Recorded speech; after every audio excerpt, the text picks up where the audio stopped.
history is written by the victors. So what if the victor story is fabricated? What if the story they gave us all about our recent past was nothing short of a complete lie? For far too long, humanity has relied on the Board of Education to receive its official history narrative. The problem is their narrative makes absolutely no sense. There are giant mistakes in the timeline that show us all.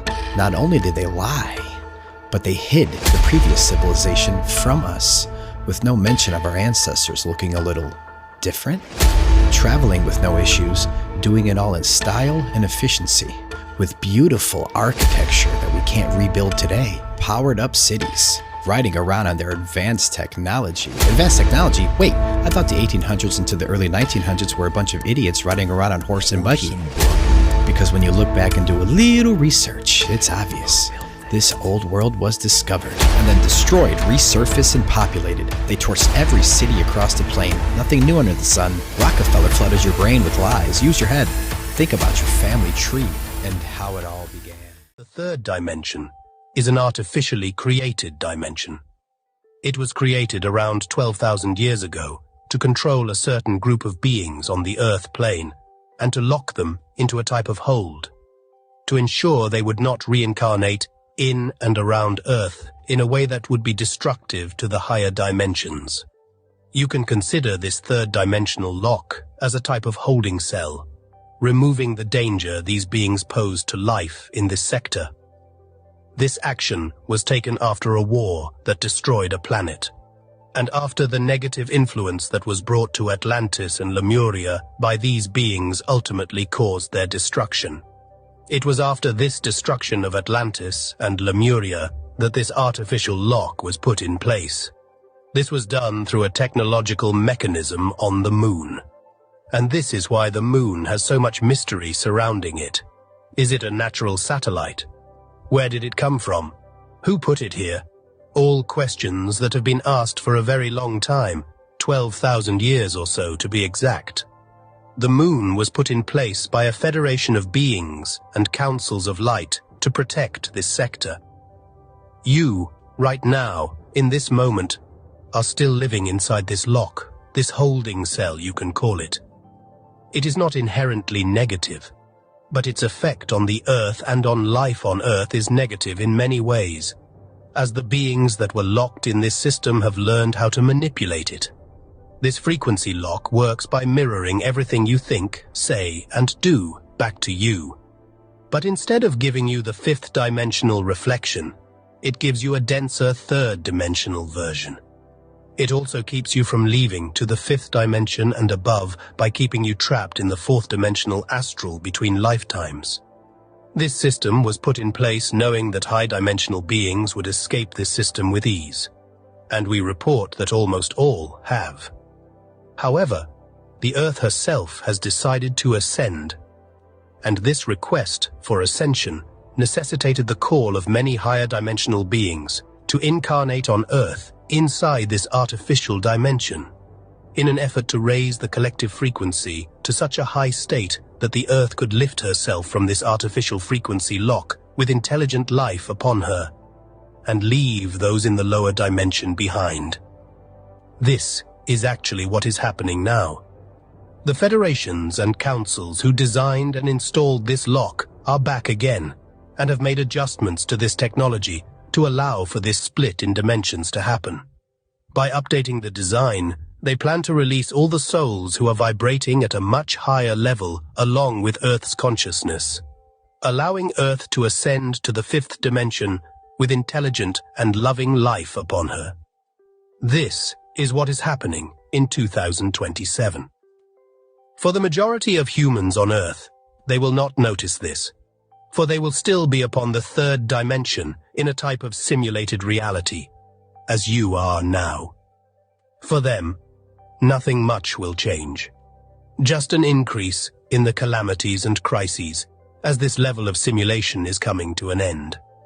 However, those who transform and rise into the fifth dimension, past this frequency lock and into the true Earth and its natural state of vibration, The simulation will end as if a light switch was turned off in an instant, and they will experience a very different Earth. This shift will come in the context of a blackout in communication and power in most parts of the world. It will come in a moment of isolation and extreme fear, for that is when the split will occur.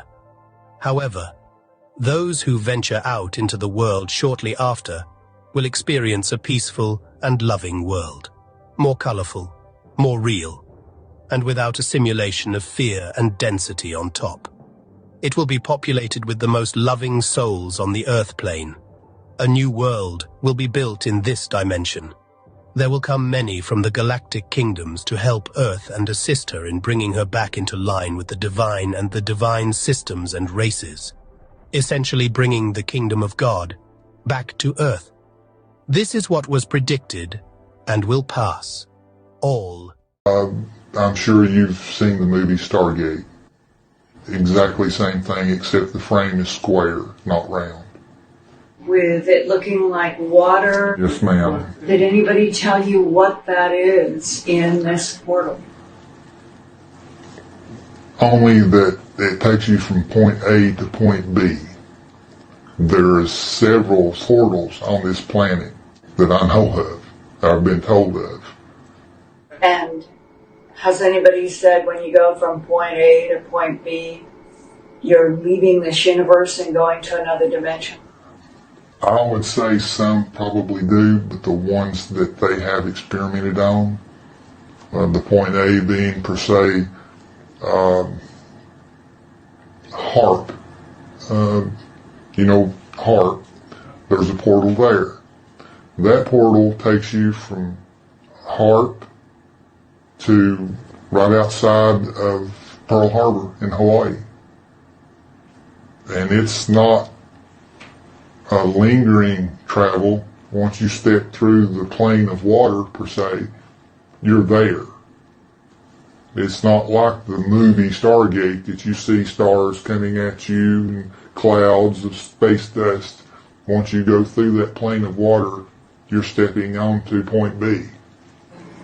So what you're describing is that we're using extraterrestrial technology that are portals. Yes, ma'am. In which you can move A to B in space-time, and we're using it on the Earth to go from Alaska to Hawaii. The one that I know of that's been traveled through many times is at the HARP facility. From there to Hawaii, yes ma'am. Do you know of any others? A few, yes ma'am.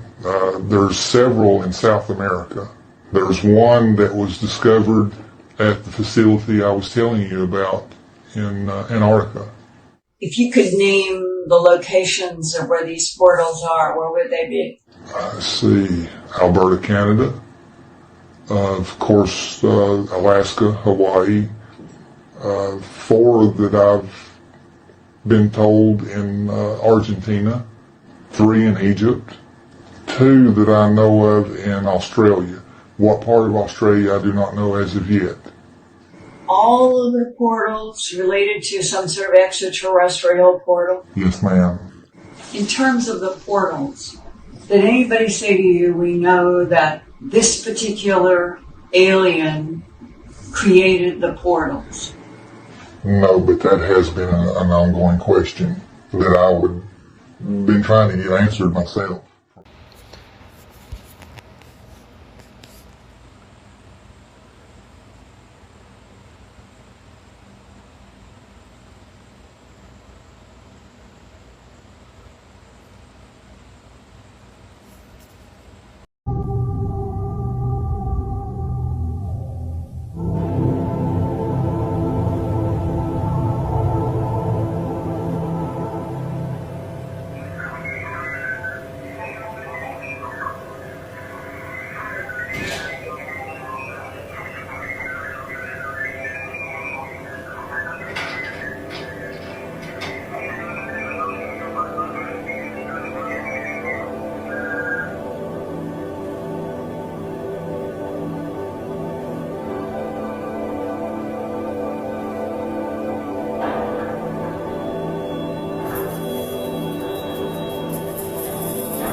Who owns the rights to the interior of the Great Pyramid?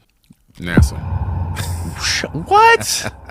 I was told by one of the guides a couple years ago that they've discovered something technological about it and they want to control it. That's spooky, man. They also own the rights to a section of the Grand Canyon. So I took a helicopter down into the Grand Canyon. They said we can't walk to this area. That area I heard had some old carvings or something would be over in this area. So I started trying to walk that way. And this guy pops out of nowhere with all black on, black hat, black military outfit with no logos, and an AR-15 and tells me, halt, you can't go any further. I'm like, well, why? I said, what's going on? Well, didn't they tell you couldn't come over here? I said, well, they did, but I'm thinking, I just want to see, what's over here. Right. And he says, you can't come. I said, well, why? What? I said, can you just tell me, sir, why can't I come over here? He says, NASA owns the rights to this section. You can't come over here. At the Grand Canyon. At the Grand Canyon. Do you have any theories of why that is? There's got to be technological. Starts in something with space. And then also, where else? Chaco Canyon. Same situation. So wait a minute. What's going on here? How in the world what are they doing? Apparently, I can't confirm or deny. We're just looking into it. Apparently, this is from the Secret Work Shield USA Archive, something like that, 1972. You see right here. So I just must have. Let me let it go back. See right there, it says flat Earth, right? So, alright. So we see South America, North America, alright. Everything else on the other side, I guess, kind of blocked by these. Look like big old clouds, man. You know what I mean? Now we've seen stationary stratospheric balloon experiments going up, and they, show everything at a high stratospheric level, and it's all flat. We don't see no ball. We've never seen an actual picture of the globe. All those pictures that NASA gives are fake. We all know that. They admit that. Every picture on Google is fake.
When a man reaches the edge,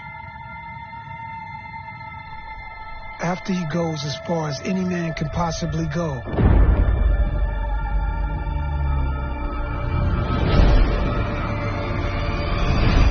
how does his son continue?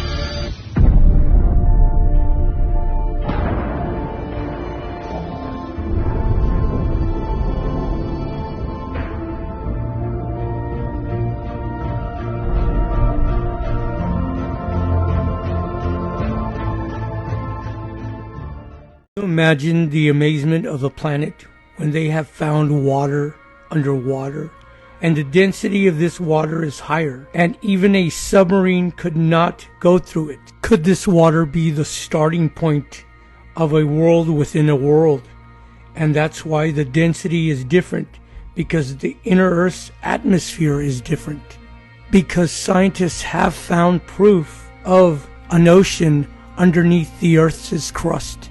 One of the most amazing things that I had ever seen in the bottom of the ocean. It was while filming for Blue Planet in the Gulf of Mexico. And inside the ring of mussels was a lake. And it's like, wait a minute, I'm already underwater. We went out over the water in this lake and tried to descend in it and bounced off. It was so super saline and dense that the submarine couldn't go down in it. We literally bounced off, and as we bounced off, we sent ripples heading back to the shoreline. I've never seen anything like it. Oh, it's Orca Basin. Well, Orca Basin is... is... see the other side of it. Thank you. Well, whatever it is, it's forming a pool, right? So it's denser than seawater. If it was oil, presumably it wouldn't be in a pool. It would be floating up. A brine puddle. Looks like water. We're going to stick our finger in it just to see. We can do that. And we should see, you might even see little ripples on it, and you might see kind of layering water as it tries to mix. So we'll go to a brine pool next week. Yeah, you can see the shimmer around the arm. Wow.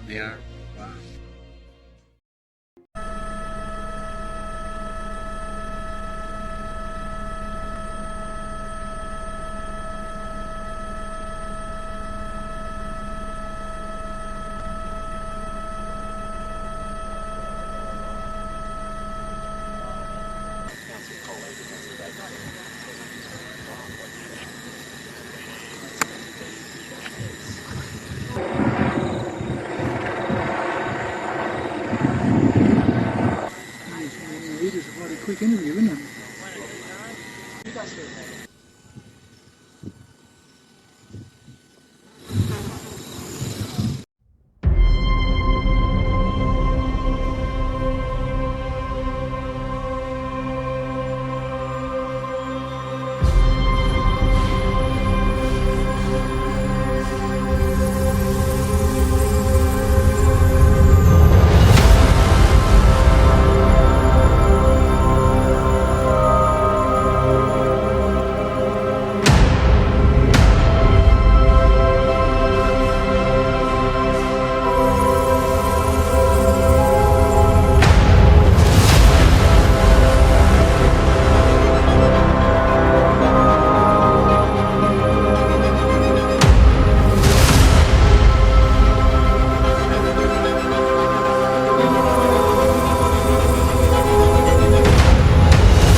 Now check this picture out. Now I'm not saying it's real whatsoever, right? But could there be a possibility that that's the way it looks on the other side of that ice wall in Antarctica?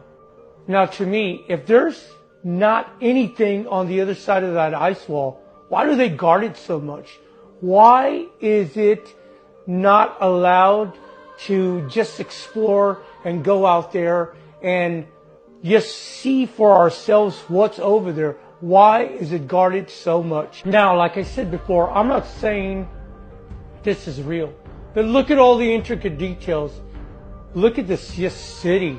Now, I know there's a lot of maps that do talk about cities underneath the ice caps and even on the other side of these ice caps. And there's even maps out there, which I am going to show one. So could these maps show beyond the ice wall? And also, are there passages where you could get beyond the ice barrier as well? So let me know what you think about Antarctica. And if there was an exploration that you could get on, would you go to Antarctica?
ancient extraterrestrials crash landed on Earth. They crash landed in Antarctica, and there is a lot of ancient structures on this continent, along with these motherships. There are images on Google Earth that seem to reveal the existence of sort of like four-sided structures that from the air look very much like the pyramids, just like you would see a pyramid from the air. Got a really unusual sighting here. It's a leucistic penguin. Rather like leukocyte, a white blood cell, this is a whitish penguin. Not fully albino because you can see a bit of faint patterning on the creature. But it's a very rare thing. He's been to the Antarctica. I mean, inside of it, underneath it. Been given a lot of information with the SSP, interface with non-terrestrial beings. Tell us about this city of the monkey god, which is located below Mexico, I think in the country of Honduras. When the ice shelf loses this ice, it may then start to collapse. And if that were to occur, then the glaciers that feed the ice shelf could flow faster and contribute more to sea level rise over the next few decades. This ancient city that was so buried under thick, thick jungle where nobody lived except these critters. And the people who went in there, they endured all sorts of things that could kill you. High above the thick Honduran jungle, a lost city found. Archaeologists are excavating and removing dozens of artifacts believed to be from the mythical White City where an ancient civilization once thrived. Antarctica has really become a major subject. One of the former military officers, Bert, who fought a conflict near Antarctica and lost a lot of men, claiming that there were flying discs, flying saucers coming out of the Antarctica. There have actually been people down there excavating these motherships out from under the ice that they were buried in for the past about 15 years or so. And they've actually filmed the whole thing. Documentary crews have gone in. These structures or shapes, are they geological, the people are asking? Or is there something there? Is there pyramids? Not just one. I think some have said they've talked about possibly 3. The Project Ice Worm, a code name for the top secret U.S. Army program during the Cold War, and they were building a mobile nuclear missile launch site under the Green Iceland Sheet. But the reason they dared to go in there was because they used something called LIDAR technology, which means they flew over the area with one of these planes and essentially used something that's like sonar. There's all kinds of evidence that is legitimate evidence that clearly seems to show that the Antarctica is certainly a base of some sort. It's very interesting to note, very recently, in the past 6 months or so, how many notable famous figures have gone down to Antarctica randomly. Buzz Aldrin, John Kerry, the Pope, other world leaders have. Because there's 3 structures that seem to have been found there, and they're about 10 miles inland and quite close to the coast. So it's quite easy, I thought, to send an expedition there to have a look. Well, Project Iceworm was set up in the 50s to, as you said, set up secret nuclear launch silos. And this first one was set up in Greenland without Greenland's permission. Could see through the dense canopy of the jungle, and it revealed structures down there. The forest was so dense, archaeologists could walk right over these and never know they were there. The Germans also, under Adolf Hitler, had a base down at Antarctica. There's all kinds of things that are going on in this region of the world. John Kerry himself disappeared down to the Antarctica during the very day of election.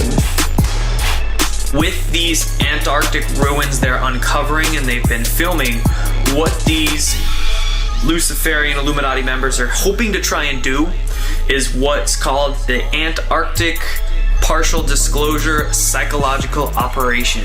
Going back to ancient times, the climate was totally different. There is an ancient civilization that they speak about that went back millions and millions of years, know, and the people then were like telepathic super beings. They didn't find out about it until we tried to put nukes in the base and crashed a plane at that location. It turns out that Project Iceworm was much more involved than just this one base. Some of the names are like Vladimir Putin, Prince Harry, the leaders of a number of different countries, the Pope, and the Patriarch of the Russian Orthodox Church. When John Kerry went down there, he goes to New Zealand right afterward, the head of the Eastern Orthodox Church, who went also to Antarctica on a very unexpected trip after he met with Pope Francis in Cuba. They're trying to hide everything else, give us a slice of the pie, and maintain their control, right? They're gonna have to give up what they wanted. What they wanted is to kill off 90% of humanity. They etched that shit into the Georgia Guidestones.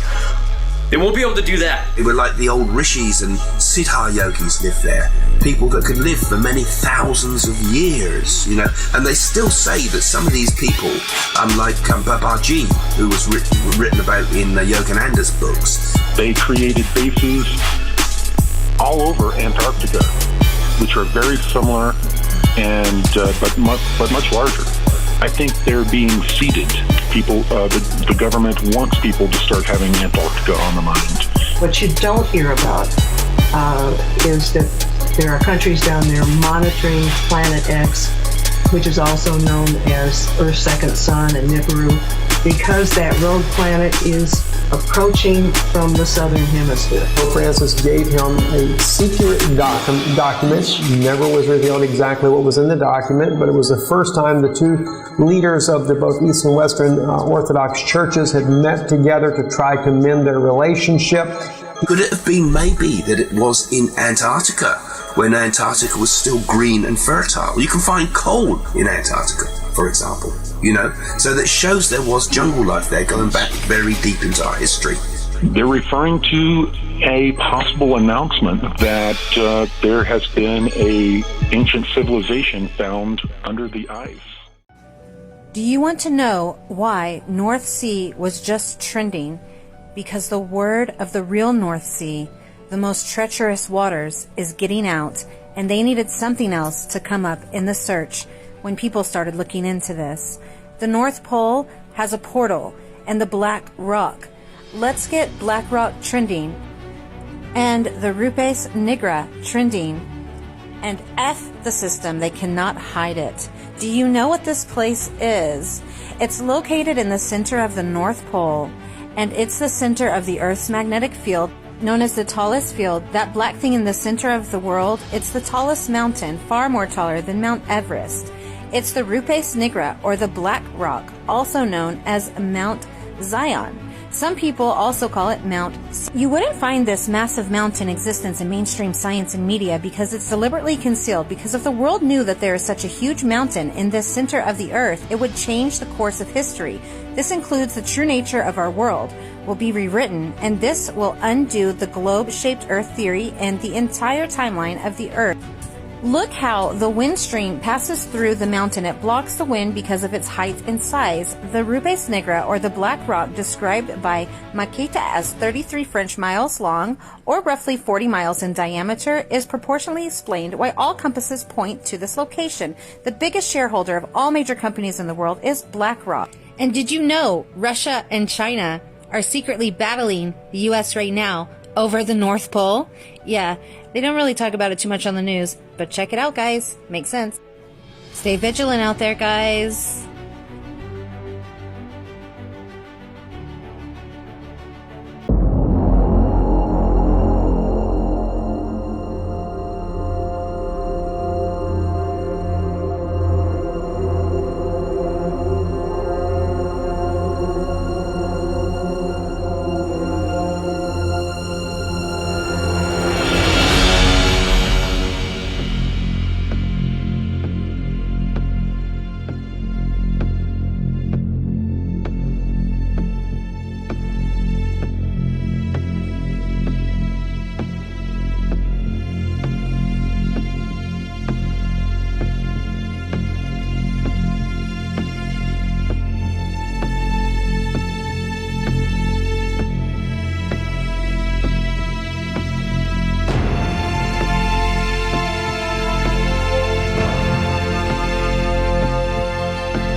The smooth shelf roughens. Dark rocks, called nunataks, appear above the ice. Then rugged mountain ranges as far as the eye can see. Bunger leans forward in amazement. His eyes have caught a sudden and unbelievable change in scenery. The universal white has turned to chocolate brown, dotted with blue. A cameraman goes into action. 300 square miles of land without snow. Land that might be in New Mexico or Arizona. Pictures alone will prove Bunger has discovered a warm oasis in the shadow of the pole. It is for such supreme moments as this that men brave the hardships of exploration. The astounding, undreamed-of fact is that they are over a chain of warm water lakes whose shores, except for small patches, are free of ice and snow. Commander Bunger circles the largest lake in sight, 5 miles long. He comes in to make a landing. Water temperatures must be recorded. Samples taken. He finds the water fresh, the temperature 38 degrees Fahrenheit. On the shores are vast deposits of coal and of minerals of the utmost importance to civilization.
force field. It's a dome. We're at the edge of the arena.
$10 million smile. She really loved the way he came on. It lasted for a while. Nothing about him was the same song. They say you never see it coming, and like the devil he was cunning. She hates the monster he's become, and she hates the victim she's becoming.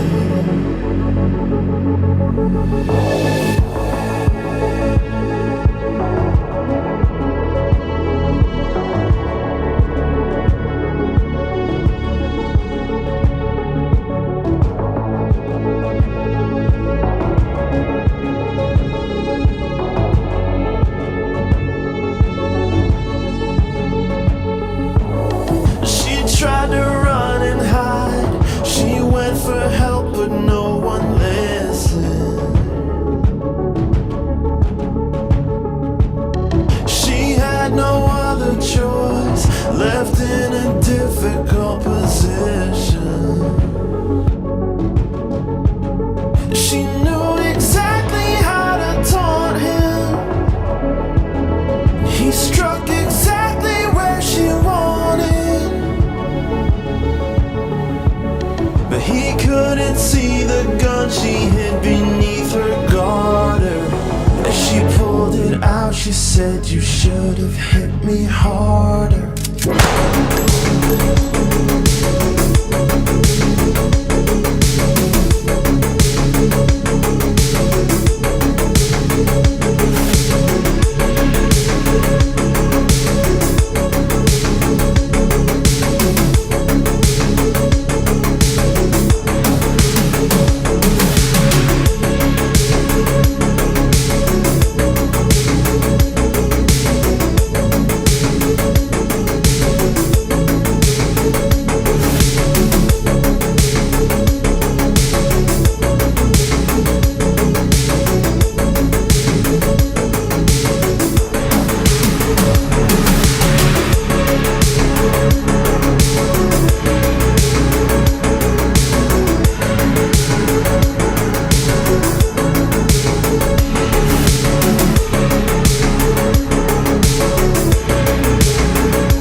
Mr. Prime Minister, Mr. Defense Minister, General, allow me to introduce myself. My name is François Rousseau.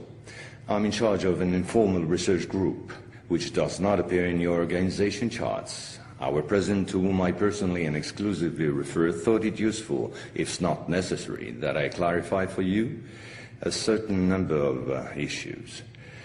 You think that as initiates you're better informed than most people.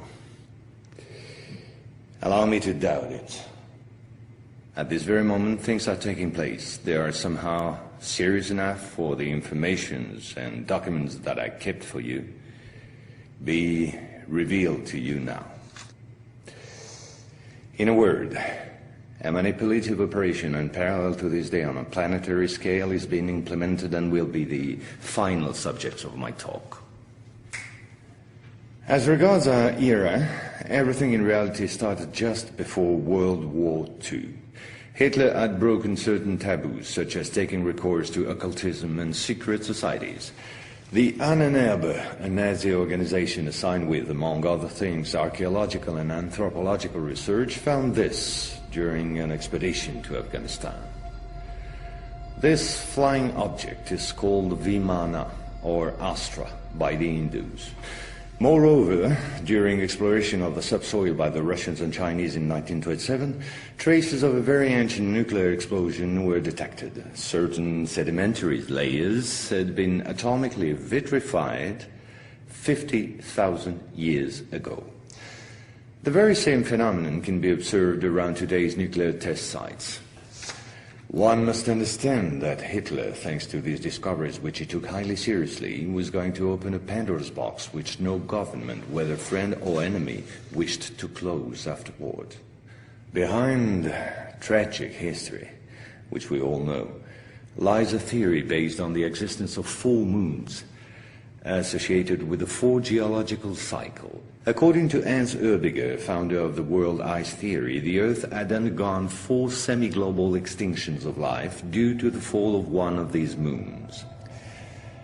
Effectively, as one goes along, the satellite moved closer, gravity changed and triggered some deep mutation of the genetic standard, thereby creating a race of highly intelligent giants measuring approximately between 10 to 13 feet tall.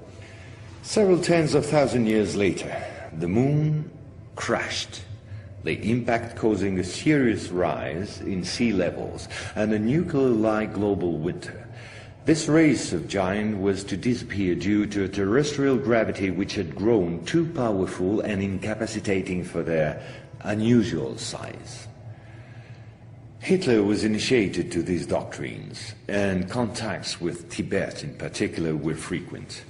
The Nazis sought contact with the survivors of ancient civilizations, holders of ancient technologies like the previously described Vimanas. One of these civilizations spread out over the entire planet more than 600 pyramids made of stone, earth, and even iron. These pyramids are almost all pointed in the same direction, all have the same proportion as number pi, and all situated in magnetotelluric nodes. The oldest are in Asia. 2 of them are submerged, one south of Japan at Okinawa, another south of Cuba. These 2 were built about 12,000 years ago. I began by this more archaeological reminder for this reason. Our civilization is the 4th of the cycle which I described previously. Yes, I know that may well hurt our pride. We're neither the first nor the last. One must understand that the study and understanding of several recovered prototypes were the absolute priority to ensure Nazis' domination over the skies. The Allies, in parallel, focused on mastering atom and creating the first nuclear bombs. These secret bases were the center of all research supervised by the Nazis. In one of these bases worked Victor Schauberger, father of the Nazis' UFOs. Schauberger headed the Real Society in charge of anti-gravitational research. He died in 1958 in Texas, while working under protection of the United States on the improvement of his own flying saucers, which have since become American. You will quickly understand that 70% of unexplained aerial phenomena are human in origin and in no way extraterrestrial. Once World War II was over and Nazi technology had been systematically plundered by both Americans and Russians, the first challenge was to carry on and even complete the Nazis' research in great secrecy. The program, called Project Rainbow, especially known for the Philadelphia experiment, was the immediate proof. Mathematician von Neumann, who collaborated with Albert Einstein and Nikola Tesla on behalf of the Navy, succeeded in accidentally teleporting a Cannon-class destroyer escort, the USS Eldridge. These photos, supplied by Morris K. Jessup before his suspicious death, are rare testimonies for this unique experiment. In the same time, the first Indo-Aryan technology prototype trials did not go by unnoticed. The military had come up with a more efficient parade than secrecy. At about the same period, Kenneth Arnold, U.S. Air Force pilot and CIA agent, launched the greatest operation in manipulation ever concerning the existence of UFOs. Making people believe they didn't exist was not the right solution and clearly insufficient. Discrediting enemies and frightening the population by systematic misinformation proved far more efficient. UFOs and parahuman belong henceforth to the movies, television, and collective paranoia, and not to the realm of scientists, as it should have been the case. In May 1947, the American Secret Services discovered the existence of an ancient terrestrial UFO secretly recovered by the Russians, which had crashed into the Altai Mountains along their border with Mongolia. Tension between the two blocs immediately rose a serious notch. The discovery was spectacular, and so not to lose face, the Pentagon, in tandem with the CIA, decided to tell lies and imagine a huge bluff, to convince both the Russians and the world at large that they too recovered a UFO in Roswell in July 1947. Of course, it wasn't true, but the bluff worked all the same. In February 1949, just after the so-called Roswell incident, an UFO was photographed and filmed in Antarctica. It was the first photo of this type of a cigar-shaped object. Other appearances were then to follow in one another by cyclic waves. At the same moment, the Apollo program, headed by Wernher von Braun, was in full swing, and Dr. Braun in no way favorably welcomed the demand for paranormal experiments, which nevertheless took place during certain Apollo missions. This is the last known experiment on psychic and telepathic amplification, as well as detection of Psytron particles emitted by the Yogi towards the Apollo capsule. But these tests were all eclipsed by the systematic appearance of unidentified objects around orbital flights and the discovery of traces of civilization on the moon.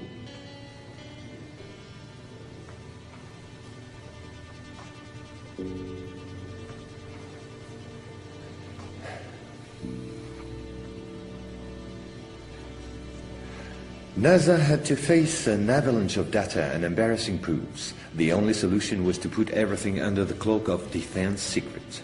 In 1971, the Jason Directive set up a special retouching service whose purpose was to erase all signs of civilizations or ruins on the moon, especially in those photos intended for the general public and the press. In June 1965 has appeared this. In June 1965 has appeared this in a satellite report in the area of Deception Islands, south of Argentina. The Russians tried to sabotage the refloating operation in vain, despite the violence of the confrontation. The flying object was finally brought back to Edwards Air Force Base in California.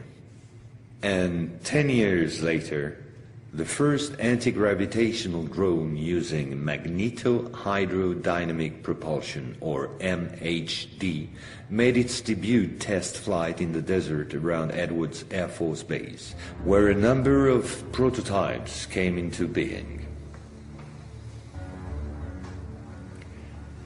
The Belgians got a small glimpse of so-called UFOs in 1989 and 1990. The incriminating model was a triangular-shaped Astra TR-3B or XR-7, capable of flying in total silence at more than Mach 10. Now I would like to speak to you about another concrete application of such technology, the B-2 bomber, whose development started in 1982. The official B-2 stealth bomber, which flew for the first time in 1989, was to serve as cover for another unconventional B-2 to be built in parallel.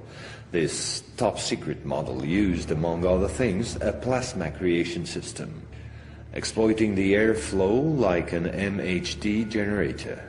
This system produces ionization of the air around the B-2, thereby suppressing air resistance while ensuring total invisibility for any type of radar.